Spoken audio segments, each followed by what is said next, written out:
Scooby, কি হয়েছে? তুই কি খুঁজছিস তখন থেকে নিচে? মনে হচ্ছে ওর কিছু একটা ওখানে আটকে আছে, অনেকক্ষণ ধরে এমন করে খুঁড়ছে যেন মনে হচ্ছে ভেতর থেকে সোনা দানা পেয়ে যাবে, খাজানা রয়েছে লুকানো।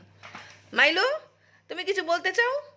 তোমাকে যে ও আজকে কামড়ে দিয়েছে ঠোঁটের মধ্যে, তা তুমি তো কোনো প্রতিবাদ করলে না, তুমি শুধু এসে চুপ করে শুয়ে রয়েছো। তুমিও প্রতিবাদ করো, তুমি বলো দাদা আমাকে তুমি কেন মেরেছো, দাদা দাদা বিনা কারণে তুমি কেন মেরেছো ভাইকে, কেন মেরেছো? তার জন্যই তো এই শাস্তি, আজকে সারাদিন খাঁচায়, সারাদিন খাঁচায় থাকবে। আচ্ছা, ভেতরে না ওর একটু ট্রিট পড়ে গেছে, এই জন্য এমনি করছে তখন দিয়ে। বলবি তো, হ্যাঁ, যাই করবে আজকে তুমি খাঁচার ভিতর থেকেই করবে, কারণ তুমি অন্যায় করেছো। তোমাকে ভাইকে সরি বলতে হবে, সে ভৌ ভৌ ভৌ ভৌ করে বলো বা যাইভাবে বলো, বলতে হবে।